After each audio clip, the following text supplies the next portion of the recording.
আজকে আপনাদেরকে ভয়ঙ্কর কালো জাদু কাটার গুরুত্বপূর্ণ একটি সূরা আপনাদেরকে শিক্ষা দেব, যে সূরাগুলো আমরা সকলেই জানি এবং আমাদের সকলের মুখস্থ, কিন্তু নিয়ম এবং সিস্টেম এবং কোন নিয়মে আমলগুলো করতে হবে এই সিস্টেমটা জানা না থাকার কারণে বা নিয়মগুলো জানা না থাকার কারণে আমরা এই দুইটি সূরাকে কাজে লাগাতে পারি না। অথচ এই দুইটি সূরার মাধ্যমেই আপনি চাইলে ভয়ঙ্কর কালো জাদু থেকে আপনি নিজেকে রক্ষা করতে পারেন। অর্থাৎ কেউ যদি আপনাকে কালো জাদু করে থাকে, সেটা যত মারাত্মকই হোক না কেন বা যত ভয়ঙ্করই হোক না কেন, আপনি এই দুইটি সূরার মাধ্যমে চাইলে খুব সহজে আপনাকে কালো জাদু থেকে বাঁচাতে পারবেন।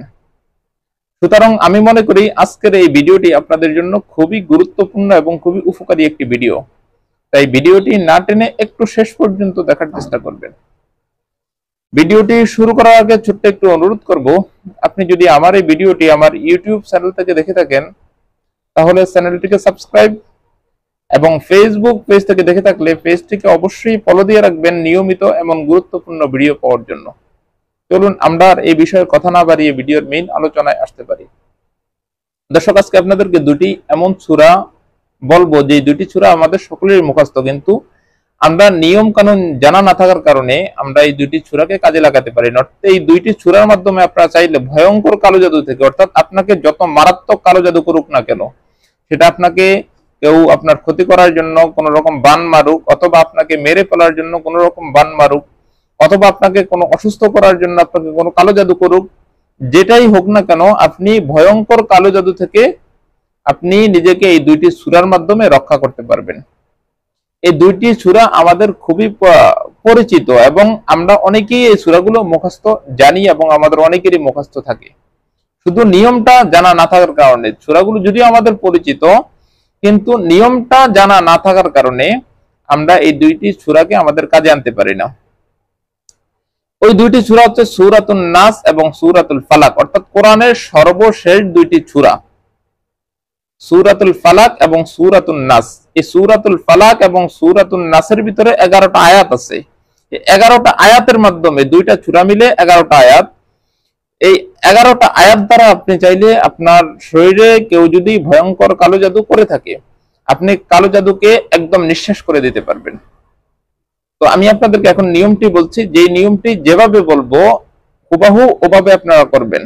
কারণ আমাদের এই দুইটা সূরা সকলেরই মুখস্থ এবং এই দুইটা সূরা দিয়ে আমরা বিভিন্ন সময় ট্রাই করি, কিন্তু হয় না। কি জন্য হয় না? কারণ আমরা নিয়মটা জানি না।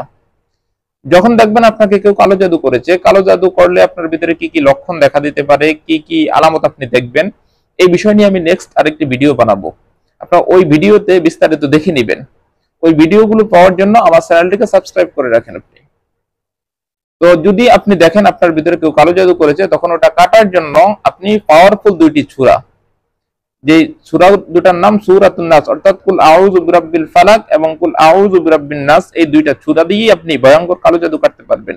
আল্লাহ নবীকে যখন লবিদ নামক ইয়াহুদি কালো জাদু করেছে, আল্লাহ নবী সাল্লাল্লাহু আলাইহি সাল্লামকে আল্লাহ পাক রব্বুল আলামিন কালো জাদু থেকে উদ্ধার করার জন্য এই দুইটি সূরাকে অবতীর্ণ করেছেন।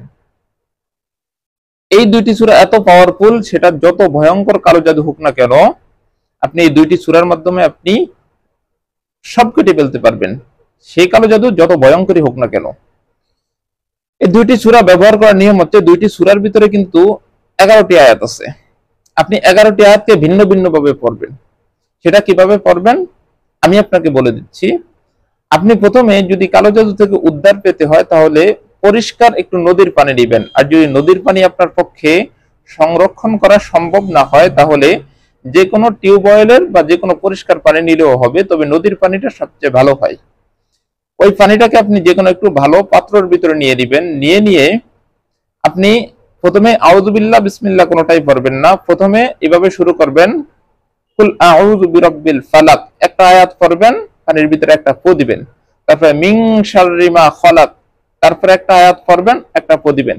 ওয়া মিন শাররি গাসিকিন ইযা ওয়াকাব, এমন একটা আয়াত পড়বেন, একটা ফু দিবেন। ওয়া মিন শাররিন নাফাসাতি ফিল উকাদ, একটা আয়াত পড়বেন, একটা ফু দিবেন। ওয়া মিন শাররি হাসিদিন ইযা হাসাদ, আরেকটা ফু দিবেন।